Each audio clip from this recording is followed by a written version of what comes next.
El mundo desde el aire.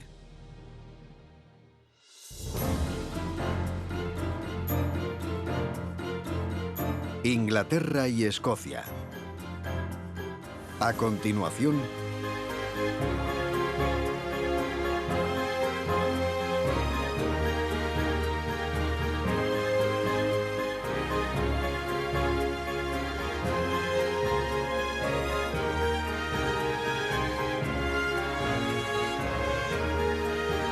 del castillo de Thrive a la torre de Smailholm.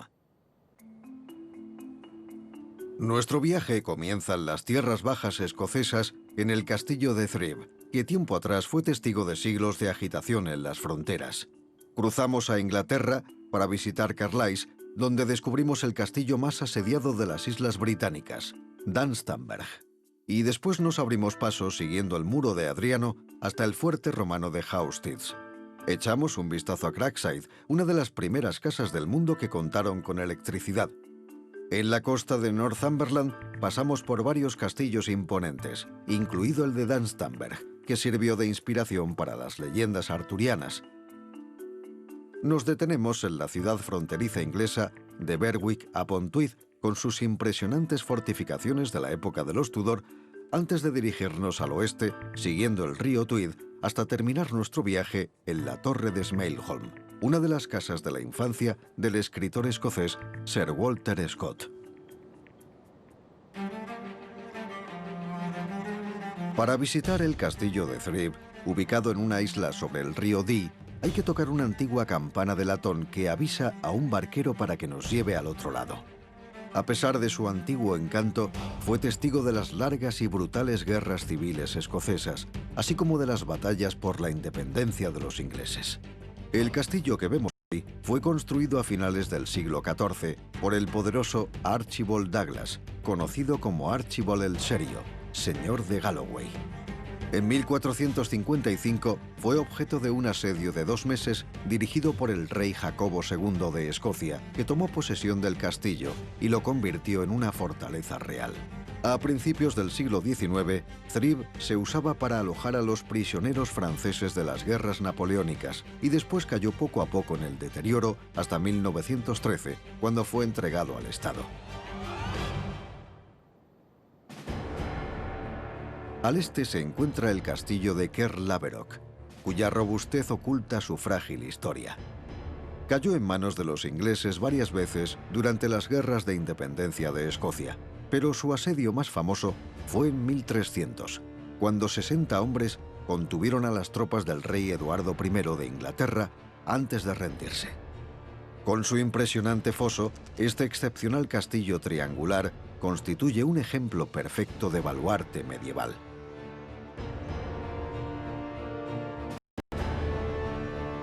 En 1237 ya se había establecido la frontera escocesa, pero sería un territorio sin ley durante siglos. Se infestó de bandoleros que llevaban a cabo asaltos continuos a ambos lados, lo que mantenía ocupados a castillos como el de Caerlaverock. Pasaron cientos de años antes de que se restableciera el orden, lo que se logró como resultado del Acta de Unión de 1707, que unía a Inglaterra y Escocia en una nueva Gran Bretaña. Cerca de aquí está Repentance Tower, situada en el terreno del castillo de Hodom, en Dumfriesshire. Construida como torre de vigilancia por John Maxwell, su nombre, la Torre del Arrepentimiento, alude a la culpa que sentía por sus antiguas fechorías. Se pasó al bando de los escoceses en 1548, cuando los ingleses capturaron Dumfriesshire y 12 rehenes fueron asesinados como resultado, incluido su joven sobrino. Ubicada en Trailtrow Hill, la torre de vigilancia fortificada se construyó para avisar al castillo si un grupo de asalto inglés cruzaba la frontera. Hoy es un gran lugar para disfrutar de las vistas. Rumbo al sur cruzamos las marismas de Solway Firth hasta Inglaterra y encontramos la ciudad de Carlisle, cuya historia está marcada por los conquistadores. Fundada por los romanos, saqueada por los vikingos, capturada por los sajones y reclamada por los escoceses, La ciudad no estableció de manera firme su identidad inglesa hasta 1603. Durante 500 años, el castillo de Carlisle fue la principal fortaleza de la marcha occidental de Inglaterra contra Escocia. Atacado 10 veces a lo largo de su historia, hoy constituye uno de los lugares más asediados de las Islas Británicas. Estuvo en funcionamiento continuo desde que el rey Guillermo II colocó la primera piedra en 1092.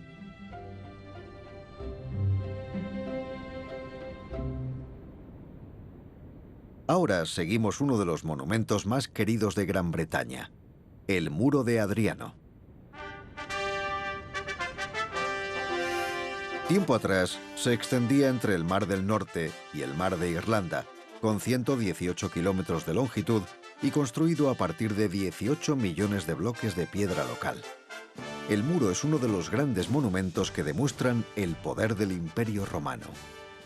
Fue construido por el emperador Adriano en el 122 después de Cristo, en su intento de separar a los romanos de los bárbaros, y tardó 6 años en terminarse. Habilidosos soldados auxiliares construyeron un sistema de pequeños fuertes cada milla romana del muro, que también cuenta con torres cada tercio de milla. También se construyeron 16 grandes fuertes en el muro que podían contener hasta 1000 tropas, con comodidades modernas como letrinas y baños.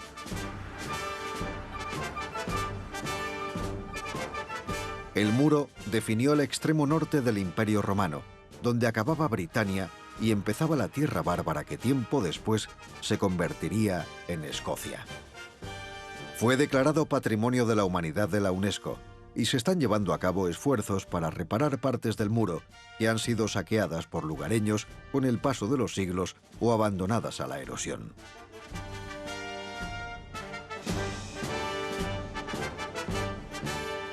Hoy constituye una larga y maravillosa ruta para senderistas, con una longitud de cerca de 135 kilómetros que atraviesan la campiña inglesa.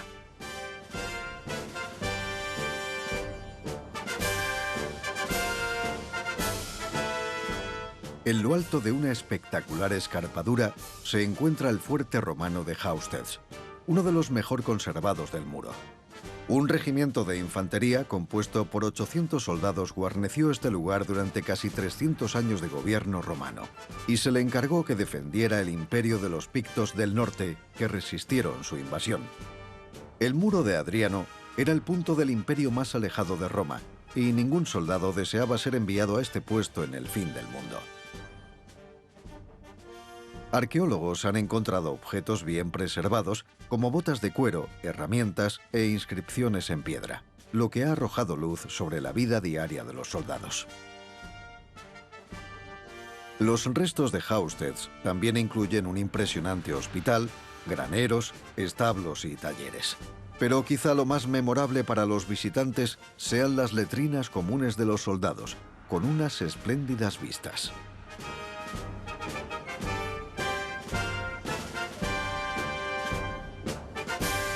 Una de las grandes recompensas de visitar este lugar es el paisaje, con sus interminables colinas y los cercanos y amenazantes acantilados de Stilrig.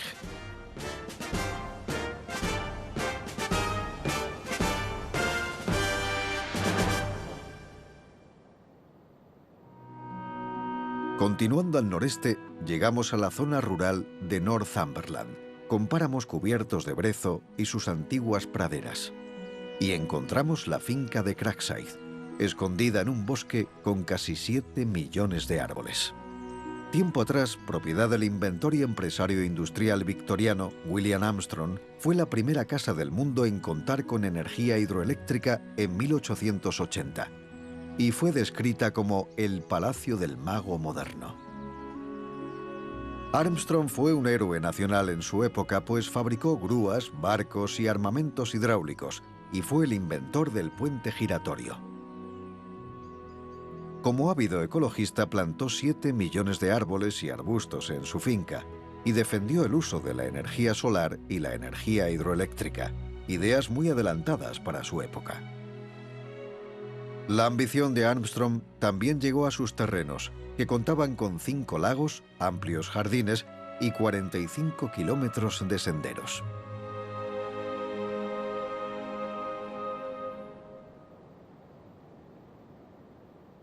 Nuestra próxima parada es Wirksworth, el magnífico castillo con forma de cruz que se eleva vigilante sobre la ciudad del mismo nombre, enclavada en un recodo del río Coquet. La fortaleza se remonta al siglo XII y durante décadas ha pasado de manos de la familia Percy a la corona y viceversa. Era una estructura para defenderse contra una posible invasión escocesa. La ciudad creció a la sombra del castillo y su historia medieval está bien conservada por los largos y estrechos jardines traseros de las casas, recuerdo de las divisiones medievales de las posesiones. El residente más famoso del castillo quizás sea Sir Harry Hotspur, conocido por ser uno de los caballeros más valientes de su tiempo y capitán durante las guerras anglo-escocesas.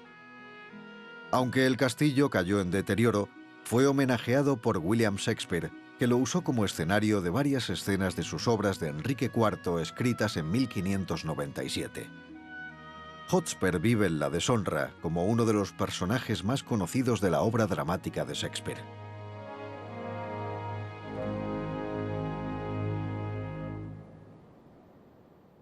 Ponemos rumbo al interior y llegamos al castillo de Alnwick.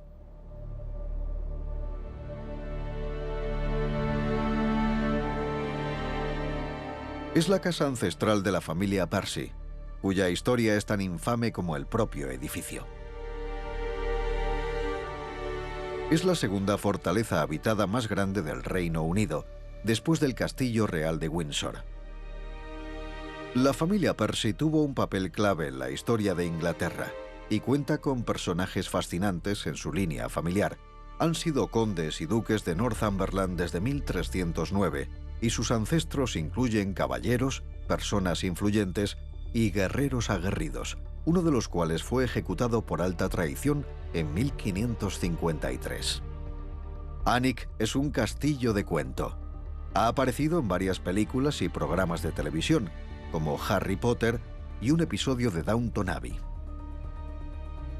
Hoy recibe 800.000 visitantes al año, que vienen a admirar su espléndido interior y sus jardines hermosamente restaurados.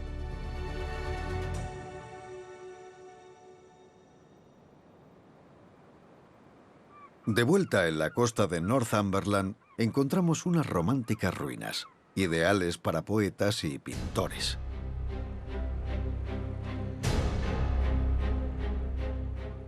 El castillo de Dunstanburgh fue tiempo atrás una de las mayores y más importantes fortificaciones del norte de Inglaterra.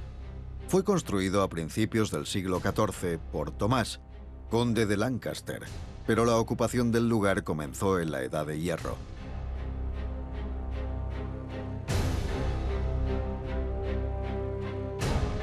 Lancaster inició la construcción de la fortaleza en 1313 y los últimos descubrimientos revelan que la construyó a una escala mayor de lo que pensaba originalmente, quizá como símbolo de su oposición al rey Eduardo II. El conde Tomás fue ejecutado por su papel en la rebelión contra el rey y la siguiente fase de renovación llegó de la mano de Juan de Gante, quien adquirió el castillo y buscaba su modernización.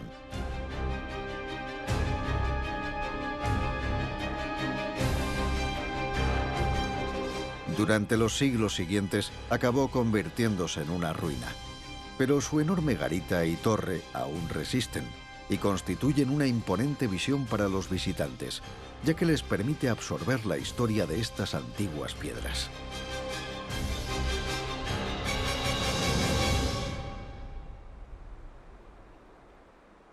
La costa de Northumberland es un refugio para turistas y amantes de la naturaleza. Está declarada área de destacada belleza natural. Cuenta con 100 millas de playas de arena virgen, dunas cubiertas de hierba y las islas Farne frente a la costa. Vigilante sobre la playa se encuentra otro poderoso castillo que se eleva 45 metros sobre el mar en un afloramiento volcánico, Bamberg. Suelen referirse a él como la primera piedra de Inglaterra, y antaño fue hogar de una sucesión de reyes de Northumbria. La leyenda cuenta que también podría ser una de las posibles ubicaciones del mítico castillo de Lancelot, Guardia Gozosa. Verdad o no, este lugar tuvo un papel clave en las guerras fronterizas de los siglos XIII y XIV entre Inglaterra y Escocia, y en 1464 fue el primer castillo inglés en caer en manos de la artillería durante la Guerra de las Dos Rosas, cuando dos dinastías inglesas lucharon por la corona. Fue concienzudamente restaurado en el siglo XIX por el gran empresario industrial William Armstrong, y parte del castillo sigue siendo el hogar de la familia hoy en día. La imponente vista es la atracción principal, y es un escenario digno de mitos y leyendas, con historias sobre fantasmas que vagan por sus torres durante la noche.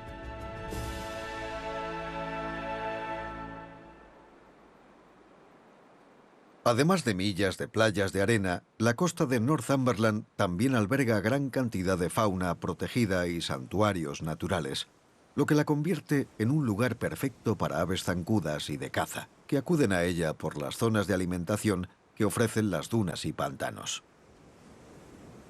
La costa también cuenta con un puñado de pequeños barcos cuyas tripulaciones llevan generaciones pescando en estas aguas. Ante nosotros se encuentra Holy Island y sobre un pequeño afloramiento rocoso, el castillo de Lindisfarne. Su construcción comenzó en el siglo XVI como uno de los primeros fuertes militares del rey de los Tudor, Enrique VIII, y fue terminado por su hija, la reina Isabel. Se diseñó para proteger el puerto natural de Holy Island de los ataques de Escocia. Como muchos castillos, acabó cayendo en el deterioro y a principios del siglo XX fue comprado a la corona y convertido en una imitación de castillo y residencia de verano para un rico magnate londinense de la industria editorial, el arquitecto Sir Edwin Lutyens. Holy Island fue uno de los centros del cristianismo más importantes de la Inglaterra anglosajona. Fue hogar y lugar de entierro de San Cuthbert, un monje misionero y líder de la primera iglesia cristiana de este país. El monasterio que tiempo atrás se elevaba aquí fue el lugar de creación de los Evangelios de Lindisfarne, considerados uno de los libros más valiosos del mundo. Parte del encanto de Holy Island es llegar hasta ella, pues está unida a la tierra firme por una larga carretera elevada. 2 veces al día, la marea sube desde el Mar del Norte y cubre rápidamente la carretera. Los visitantes deben, por tanto, planear sus viajes teniendo en cuenta los antojos errantes de la madre naturaleza. Los guardacostas rescatan de vez en cuando a turistas mal informados en sus coches que han desoído las advertencias sobre la marea alta y deciden entrar en la isla fuera de las horas seguras de cruce.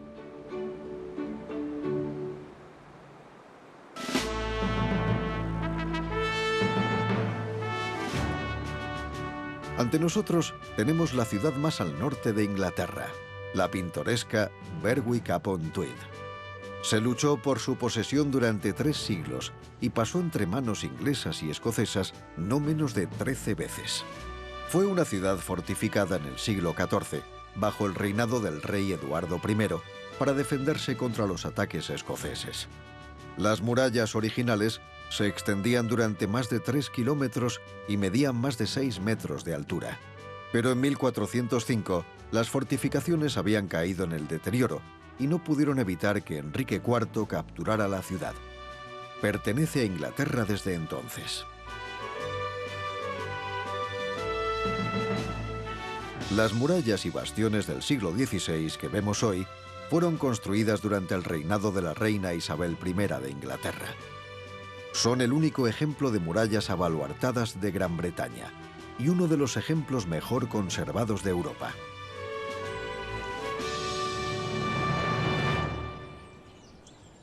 En la actualidad, Berwick-upon-Tweed es alabada como una de las ciudades más pintorescas de la costa de la región, con sus casas de tejados rojos y el hermoso puente Royal Border Bridge.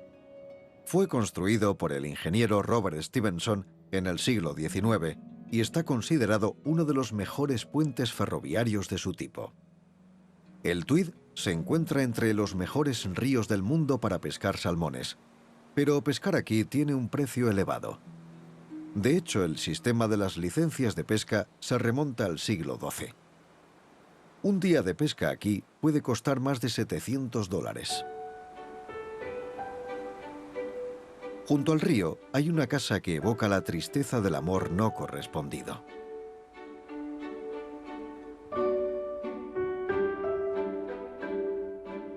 Paxton House, construida en el siglo XVIII para Patrick Hume, fue el intento fallido de encantar a una princesa prusiana. Se encuentra junto a la orilla norte del Tweed, en Escocia, y está considerada una obra de arte del neopalladionismo. La colección de muebles de estilo Chippendale es casi tan impresionante como sus hermosos terrenos y jardines junto al río.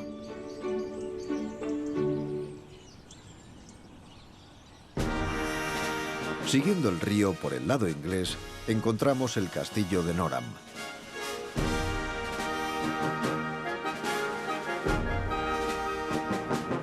Durante 400 años, esta poderosa fortaleza fronteriza se ganó el título de el lugar más peligroso y arriesgado de Inglaterra. Fue asediado por los escoceses 13 veces, siendo la más famosa la de Robert Bruce.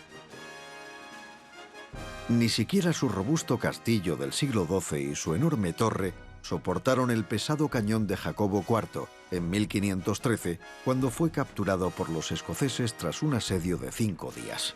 Pero 3 semanas después, los escoceses sufrieron una derrota trágica en la batalla de Flodden Field y el castillo fue recuperado y restaurado por los ingleses. El río Tweed también fascina a los amantes de la historia de la literatura. Sir Walter Scott se sentó en sus orillas para escribir La Dama del Lago y Rob Roy. Y el adorado bardo nacional de Escocia, Robert Burns, también se inspiró en el río cuando visitó Kelso. Escribió en su diario sobre el encanto de Kelso, sus cautivadoras vistas y los hermosos puentes sobre el Tweed. Es una antigua ciudad mercantil que prosperó cuando llegaron los monjes en 1128 y construyeron una abadía.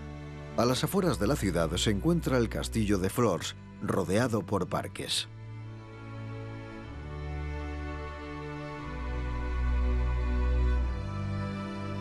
Es la mayor casa deshabitada de Escocia, y los descendientes del primer duque de Roxburgh viven aquí desde que se construyó en 1721. La estructura que vemos se debe al sexto duque, quien invitó al destacado arquitecto William Playfair a que rediseñara la casa de campo original en 1837. Playfair diseñó un castillo de cuento de hadas con pináculos, cúpulas y torreones, y hoy esta romántica casa es una de las atracciones más visitadas de los Scottish Borders.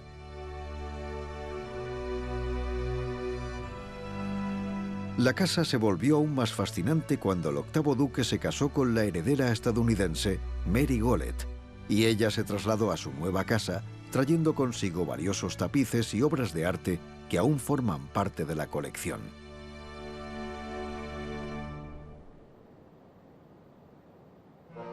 En este afloramiento rocoso, a unas millas de la frontera, se encuentra la torre de Smailholm, la última parada de este viaje. Fue construida en la primera mitad del siglo XV por la familia Pringle. Como pasó con muchas personas de la zona, sus vidas se vieron dificultadas debido a los bandoleros de la frontera y tras 2 costosos asaltos en 1544 se mudaron. Un pariente lejano de Sir Walter Scott asumió su titularidad en el siglo XVII, pero con el tiempo fue abandonada. A Sir Walter Scott le fascinaba la torre desierta y creció escuchando las fábulas y baladas de los campos de la frontera que le contaba su abuela. De adulto publicaría su aclamado Cantos juglarescos de la frontera escocesa. hizo una emotiva visita a la torre de Smailholm antes de su muerte en 1832 y descubrió que algunas cosas en su adorado país seguían igual. Es un lugar perfecto para terminar este viaje.